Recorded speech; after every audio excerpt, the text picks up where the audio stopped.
Hey everyone, welcome to Locked On Lakers for Wednesday. Brian Kamenetsky, Andy Kamenetsky. Everyone's very interested, very excited about the new Lakers. We're going to take a deep dive into two of them with David Locke, host of Locked On Jazz. That's coming up next. You are Locked On Lakers, your daily Los Angeles Lakers podcast. Part of the Locked On Podcast Network, your team every day.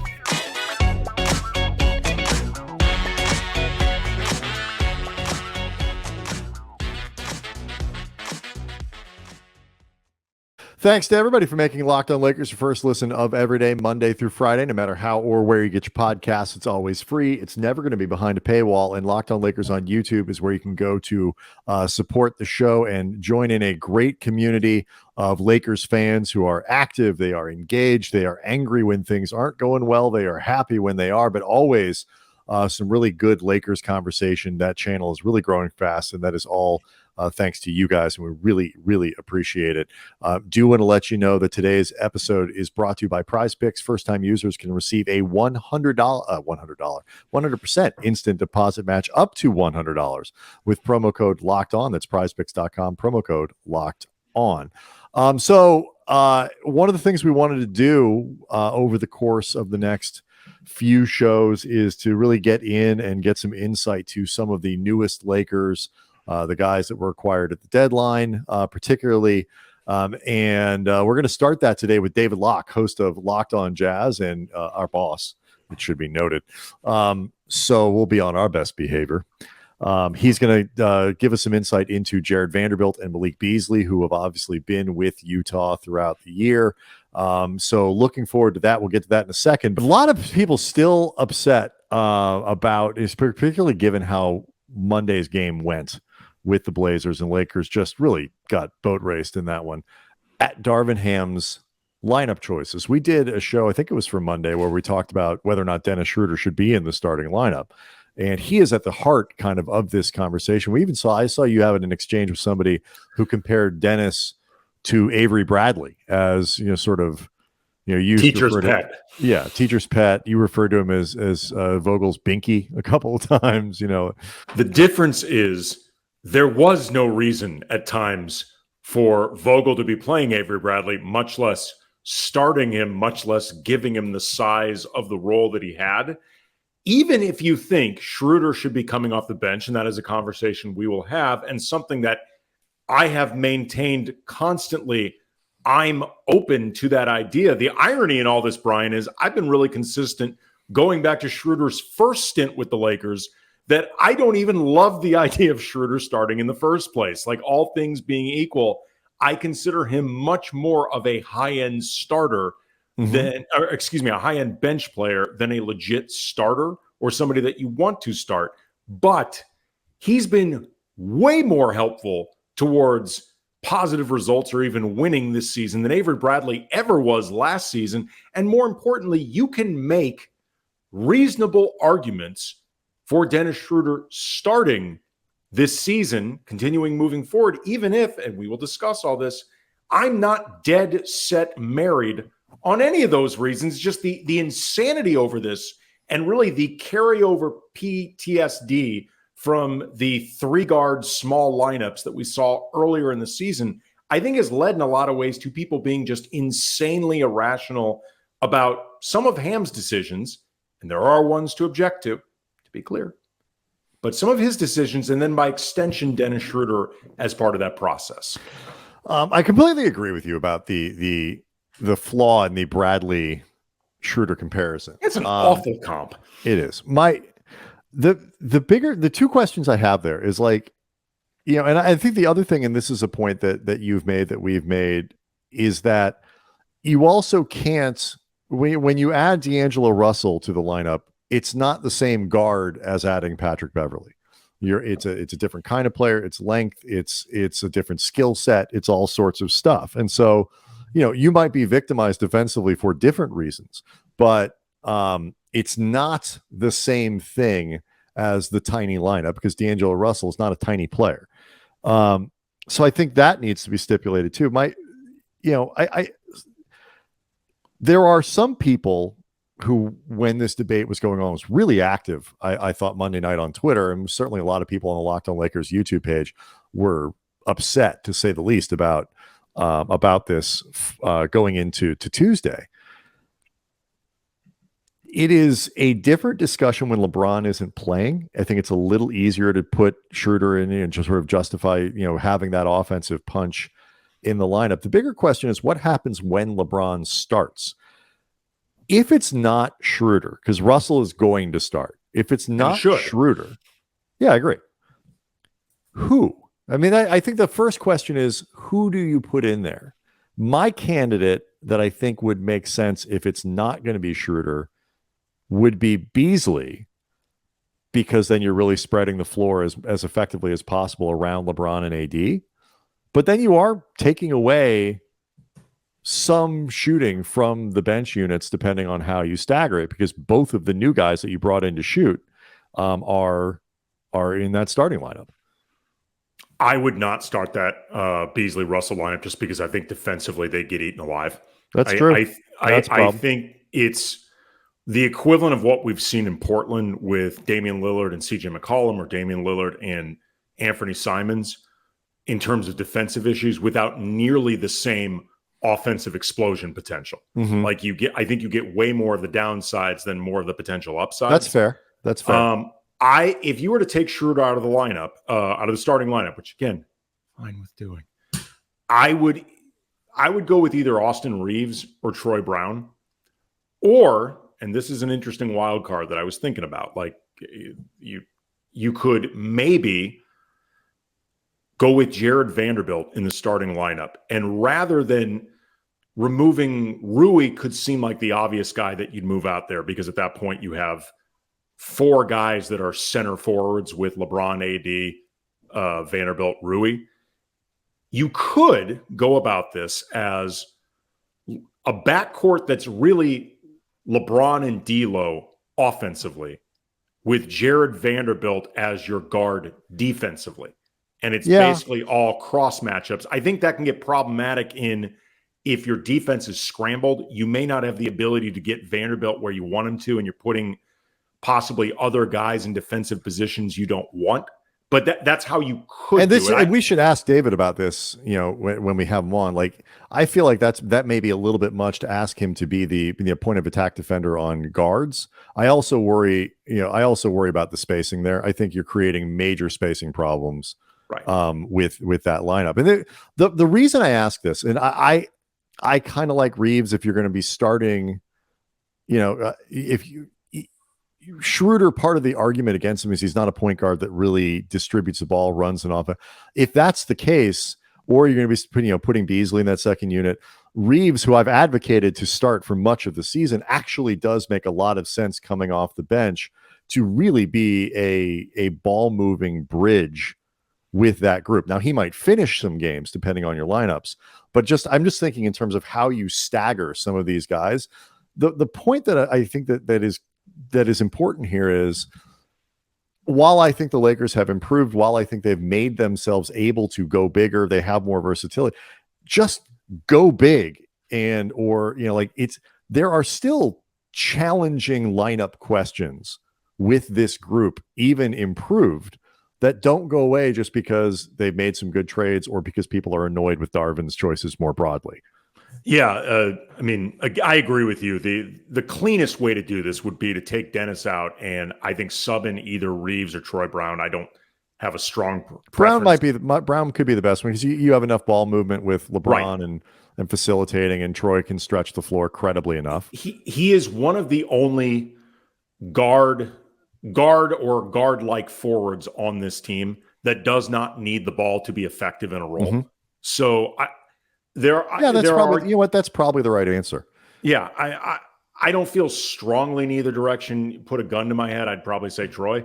And then if you were going to play Vanderbilt, I think you play Rui off the bench. Mm-hmm. Speaking of the bench, though, the other thing that I think is going to become an interesting question before we get to David, once LeBron is back, and that's one more guy in the rotation playing heavy minutes, I think Darvin's going to have to make a choice between Lonnie Walker and Malik Beasley, because there's too much redundancy in both their strengths and especially their weaknesses, playing them both together.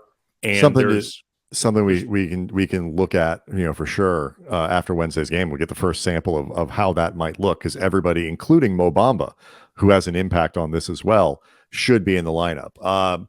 But a bunch of stuff that we want to get into with David Locke, including where Beasley ought to be playing, talk about Vanderbilt's strengths and weaknesses, and also what he thinks is going to happen to the Jazz. Lakers got to catch the Jazz if they're going to make the playoffs. All that coming up next. Locked On Lakers is brought to you by Prize Picks. Laker fans, if you've not signed up yet for Prize Picks, you're missing out on daily fantasy made easy. Prize Picks is the best NBA DFS prop game on the market. Prize Picks offers more NBA props than any other DFS prop operator, superstar players, bench players. Just pick 2 to 6 players and predict whether they will notch more or less than their Prize Picks stats projections, and you can win up to 25 times. Use the award-winning app on both the App Store and Google Play. Entries can be made in 60 seconds or less. Safe, fast withdrawals. Just download the Prize Picks app or go to prizepicks.com, sign up, play daily fantasy sports, and first-time users can receive a 100% instant deposit match up to $100 using the promo code Locked On. Again, use the promo code Locked On to get that instant match. If you're not playing Prize Picks, you don't know what you're missing. All right, so we just, obviously how the Lakers fill out this rotation, what order they do things, who starts, who finishes, who comes in between, so much related to how Jared Vanderbilt and Malik Beasley play, and no one knows this better than David Locke, host of Locked On Jazz, who has been watching these guys all season long and has a real good feel for everything that they've been doing, why they were available, and what they'll bring to Lakers. So, David, how are you? I'm good, and be sure to tell Malik I say hi, because he was my most common post-game guest. PR kind of knew Malik was there to please, so he was our guy, after every game. Literally, we won last night, and I was like, who do we have on? Malik's not available anymore. Who's it going to be? Well, I mean, that's awesome in the sense that we appreciate a high character, cooperative player as much as the next guy. But I can imagine most of our listeners don't particularly care one way or the other how much Malik helps out with the media. They want to know how much he's going to help with the Lakers. Do you think they care that Malik Beasley walks the charter plane before every flight and fist bumps every single member of the entire staff before we take off? Do you think they care about that? Well, unless he's going to go around fist bumping every single one of our listeners, which thankfully is quite a few. That'd be a full day for Malik. I've seen the numbers. I'm aware of them. Thank you.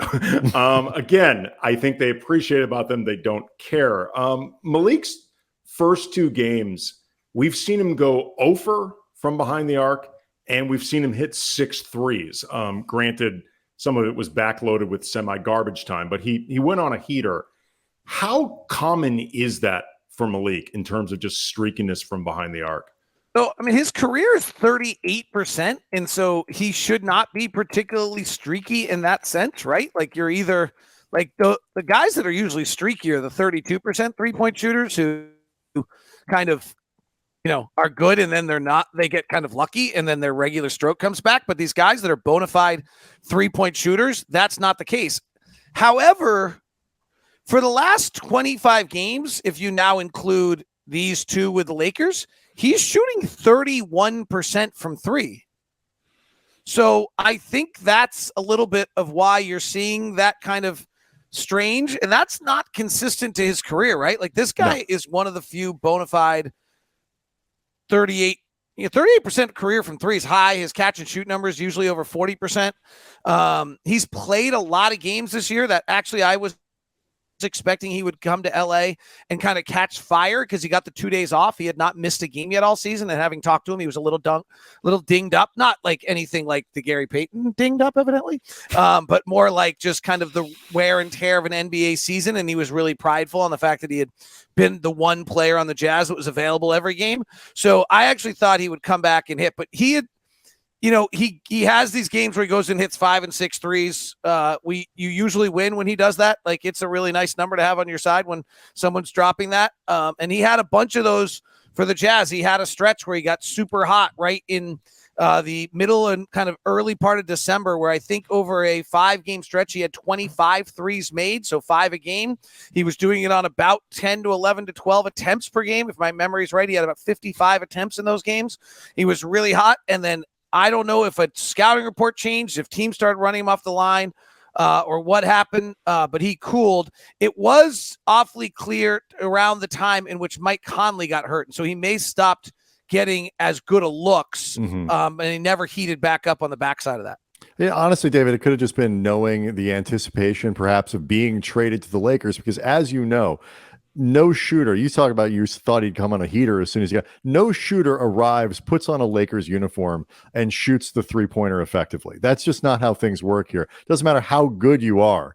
Steph Curry could be traded to Lakers tomorrow and would shoot 32% from three for the next 2 weeks. But where does he fit in? Because particularly when you look at a LeBron James lineup, assuming he's there, and he hasn't been, huge controversy around who Darvin Ham continues to start, which guards he leans on.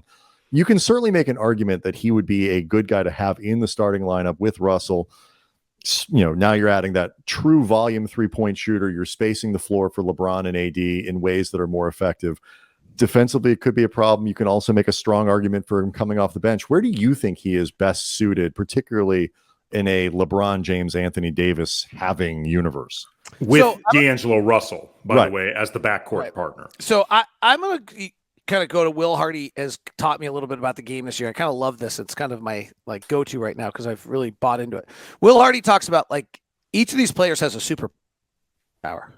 Right? Some superpowers are bigger than others, but there's only 400 of them in the league. There's only about 300 of them in the league that actually play. There's really actually only about 260 of them that impact games, right? They're unbelievable. These guys are truly awesome. We like to sit around and talk about all the things they don't do, but they clearly do something at a remarkable level to be able to be at this. And that is the Malik Beasley superpower is bona fide shooting and the ability to get it off. It gets off in a hurry. So if he's playing with LeBron and AD, I do think he can show his superpower in the sense that he's a really, really good shooter. He also might be one of those guys who can get that three off with the smallest of windows and maybe doesn't need all of the space that a LeBron and AD always gives them, and can bring you some value in lineups without LeBron and AD. But that's his superpower, is that he's got an incredibly quick release. His feet are always ready. And he tries to do some other things, and he tried to expand his game. He was really eager to expand his game, play off the bounce more, do more of those things. He played in the mid-range for a little while when he slumped shooting. He can do it. It's not preferable, though. The superpower is where you'd want to keep him. What about defensively? Beasley does not have a great rep, and the defensive metrics aren't great from what I've seen watching him, over the years, if not regularly. I haven't been necessarily impressed by it. But that said, we've heard from a pretty sizable contingent of our audience that Beasley is better defensively than we're making him out to be. What was your impression of him? He had some really off defensive games, and then he had some defensive games where he was more engaged. And so I think that swings. And does it swing with his shooting? I'm not sure. I never kind of figured out whether they were related. A lot of guys, right? Frankly, if you're struggling on one end, it's hard to engage on the other. It's not a superpower. How's that? But he is a really good athlete, and he does care. He gives a crap. So he's not a guy that doesn't give a crap. I think that's, and particularly if the environment on the Lakers is reformed in a positive manner so that they're actually all on a unified journey. I think he wants to be on that unified journey. He really enjoyed the opening. You could tell he was a major part in enjoying. He's the one who went to Will Hardy and said, we should put the standings up in the locker room. We should have the standings up in the locker room so the guys know where we are. So he wants to be a part of a unified effort in some capacity. And so I think if he's on a team comes together with this new group, then I think he'll do the best he can defensively. That would be my thought on that. But you're playing him to go hit 5 or 6 threes and give the Lakers some 3-point shooting. Yeah, I don't know. We played Indiana last night, right? We hunted Buddy Hield on every possession. If he's out on the floor with LeBron and AD, they're going to have a hard choice of whether they hunt D'Angelo Russell or Malik Beasley, but it's going to be a choice between those two. And that's sort of the argument for splitting those guys up. I mean, it's interesting, and we'll get to Vanderbilt here, I guess, in the next segment. But the the challenge with Darvin Ham is trying to figure out how to put these pieces together. Because like you say, everybody's got a superpower, everybody's got weaknesses, and where you play a guy in one place may not work in the next place he goes because of the four other guys that are on the floor with him, trying to find those spots that make the most sense. The Lakers just have 24 games now to figure it out, and you can lose about 6 of them.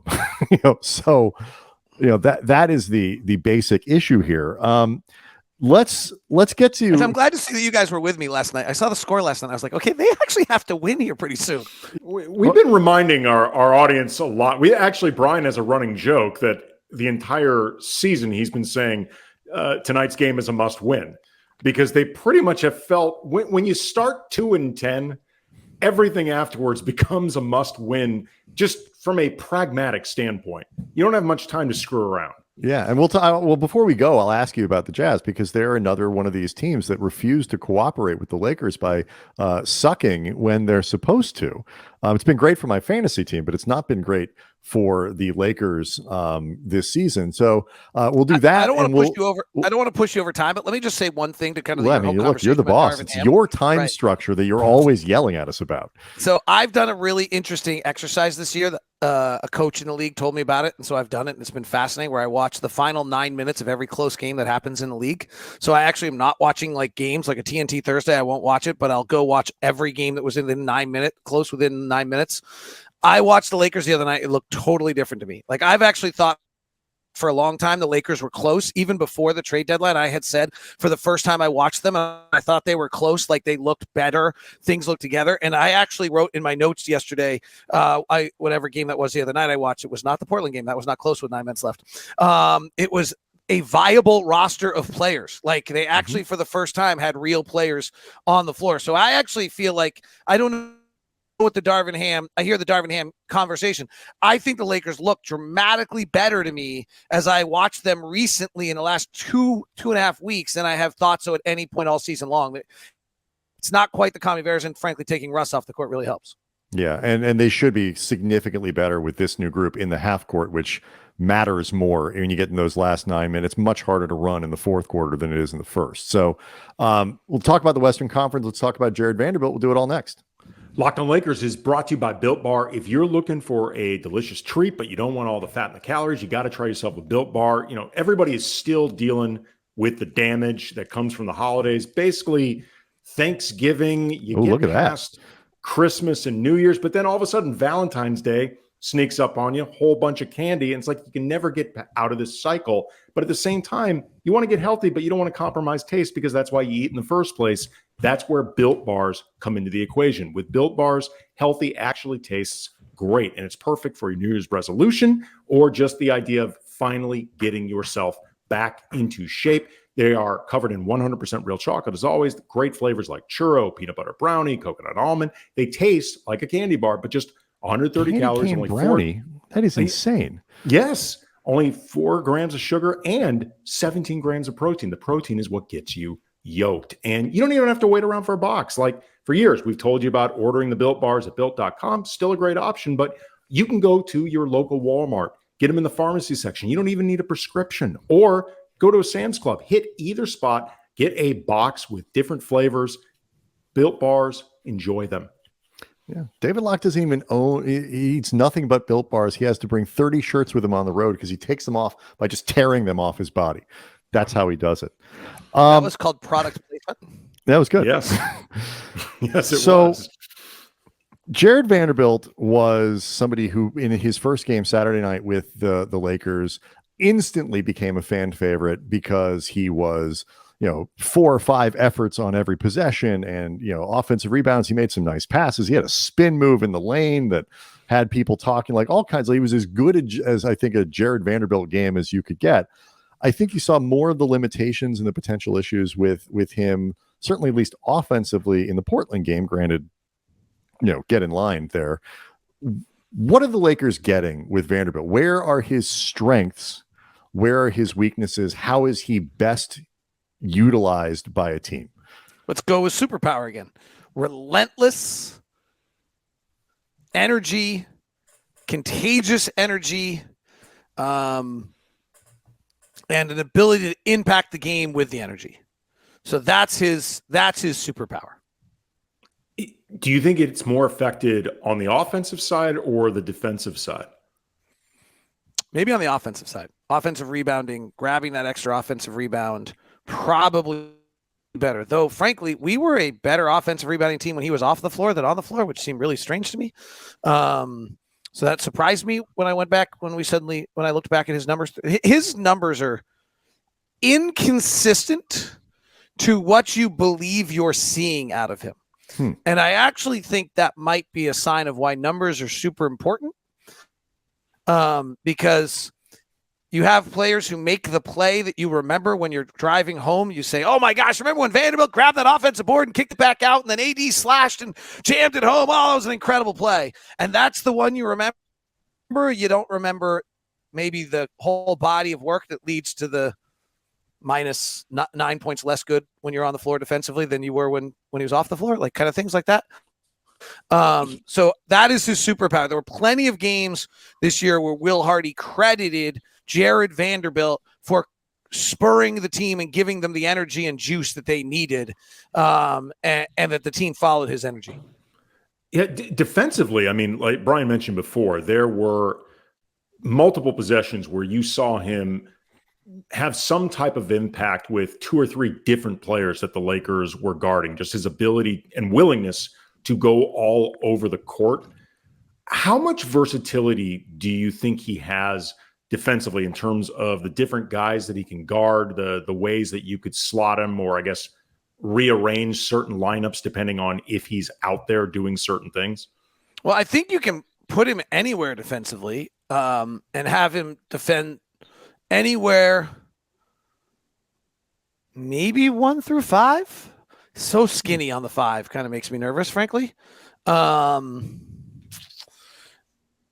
And I think he'll put out, again, like his superpower is his effort, right? So he'll put out the effort. He'll certainly try to do it.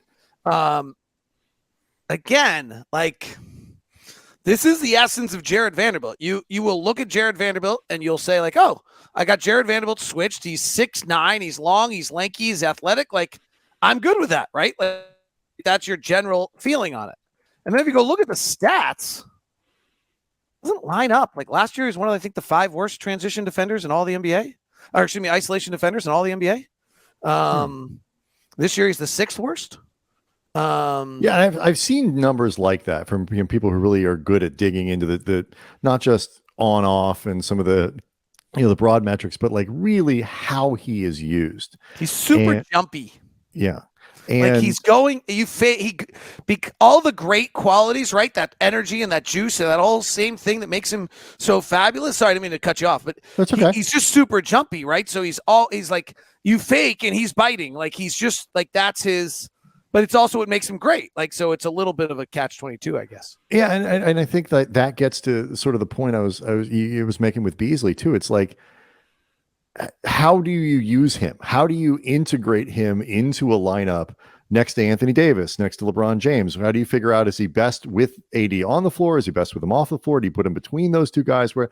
And the challenge for Ham is, normally you do this in training camp. Like, that's the ideal way to start to put these combinations together. You take the first 25 games and you're doing it over there. You're playing with rotations. He's got to figure this out, where if you put the wrong guy on the floor for 4 minutes, and plenty of times when I think we could all agree every coach does that, and Darvin is a rookie coach, probably more prone to it than others. Do the wrong thing for the wrong 3 minutes, the game is lost, and now you're out of the play-in. And because every game's a must win. They really are. And I'm not saying that just to drive the numbers. I mean, like, the math is not on the Lakers' side here. I mean, Monday night's loss was a perfect example of that, because that was an expensive loss. The Jazz won, the Pelicans won, Minnesota won, and now all of a sudden you look at, oh, it's so tight, it's so, and they're chasing Portland, right? And they're still chasing Portland. You look at it a week and a half ago, it's like, oh, we're fine, we're 2.5 games behind the 6th spot, like the 5 spot. The West is so bunched together. Now it's 4.5 games behind some of these, like, with fewer games to play. Like, math is a real. Well, 4.5 gets to be a lot, right? 20 games means if someone goes 12-8, you suddenly have to go 16-4. Yeah. math gets real hard at this time of year. Right. And like, the other thing that gets ugly. real hard at this time of the year is there are now some teams that are not trying to, they're teams that are really not trying to win. Like you're not losing to Houston, San Antonio, some of those Detroit anymore. Like those teams aren't coming out to bite, to steal a game from you anyone anymore. So if they're on someone's schedule, they're a win. Like we have San Antonio twice the rest of the way. Like those are, I would suspect, no matter what we're doing with our roster, that those are 2 Jazz wins. So now all of a sudden, with the Jazz have 21 left, let's assume, I think that's what we have, or something like that. Like, okay, well then we have to actually go like 4-14 in the other games, or else the Lakers have to go 12-8, like right. And if we do anything more than 4-14 in those other games, then you still have to go 13-7. Yeah, no, it gets hard fast. Speaking of that, actually, David, something I noticed when I was looking over the Lakers' schedule for the rest of the season, they play Utah twice in the last 4 games of the season. If the Lakers are still within those last 4 games in the play-in, playoff mix, jockeying for entry, what type of Utah team do you think they'll be facing by 4 games left in the season? Insofar as the try factor, the what are they playing for factor, all of that. High. I mean, unless something happens where we shut Lowry down to an injury, right? I mean, if one of our guys gets hurt with 10 games left, we're going to shut them down, right? There's no need to like rush them back or something like that. Hey, I'm not going to lie. We made the trade of Mike Conley, Jared Vanderbilt, and Malik Beasley and Nickeil Alexander-Walker. And I kind of thought to myself as a play-by-play now, it's like, okay, 5-20 could happen the rest of the way. And if it does, just let's have a really good time. This has been an unbelievable season. Super fun. This team tries hard. And frankly, watching all of our guys develop is been really enjoyable to watch. And, like the Talen Horton-Tucker that you guys knew in LA is not the Talen Horton-Tucker playing for the Utah Jazz right now. He's playing point guard. He's driving to the rack with a relentlessness. He took 22 shots in the rim in 3 games. He's had 7 dimes in I think 3 of his last 4 games. Like it's pretty awesome to watch this kid like try to come into his own and learn how to play a new position. So I would be surprised if we've rolled over in some capacity. It's an interesting, I actually hadn't thought about it. You would bring it up. I actually heard it the other way, which is what happens if the Lakers aren't in and then LeBron shuts it down or Anthony Davis shuts it down and the Jazz actually don't get the Lakers at full strength in 2 of their final 4 games. Oh, if I were a Western Conference opponent, like looking at the schedule for the Lakers, I wouldn't circle the Laker games as like something like, woo, we got the Lakers, but like you are aware of that possibility. You are definitely aware of that possibility. There's no question. Super interesting. Like I hadn't thought about that from the standpoint, like the Jazz have 2 games against the Spurs. Is there a chance that like they're walking down? I actually think we play. No, we're done with Denver. We have another one late. I don't know our schedule. Too far away. You just go where the plane takes. Get me to tomorrow. Get me to the All-Star break, and then we all can take a break. All right. Well, this is really valuable information, Lakers fans. If not for, well, definitely for this year, but certainly at the very least, hoping that next year brings something a little bit more continuity. Both Vanderbilt and Beasley expected to be around next year. Let me throw you one more note on Jared Vanderbilt that I think is interesting. He did really, really well for us. Rebound and go. And it's interesting. In college or in high school, his high school coaches were Moochie Norris and Rodney McCray. Wow. Louisville great and Moochie Norris, who played in the NBA. And they played him at point guard. It can get a little hairy. It's really, really good. Just like Moochie. From the rebound to the free throw line. And then then it gets a little sketchy. Like if he still has it full throttle, by the time he gets to the free throw line, he's not a great finisher. And then that decision making gets a little tough because it gets a lot harder. You got to make your decision by the free throw line. But he's superb at creating tempo with a rebound and go, and Will really enabled that. So I think he did that twice. He did that twice in the Golden State game. The first was that spin move that I referenced. The second one, you're like, okay, that was probably one too many of those. The first one, you're like, whoa, Jared Vanderbilt can do that. The second one was like, oh, maybe he shouldn't all the time. But it was the other one you'll see is a lot of double clutching at ghosts around the rim. Mm-hmm. I have that Something to problem, look but I'm forward very to. short, so I just assume everyone You'll is. keep an eye on that one. Like he is going to at some point in his career develop into a good rim finisher because he just fakes around too much, and at some point he's just going to start pow, and it's going to improve. So maybe it'll happen with the Lakers. He is David Locke. He is the host of Locked On Jazz, and has no respect for his own clock rules, as we should point out here. Just saying.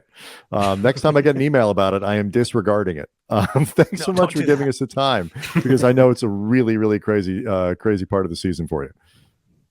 My pleasure. You guys do great work. We love having you as part of the network. It's kind of awesome. All right, Thanks. We'll see everybody on Thursday.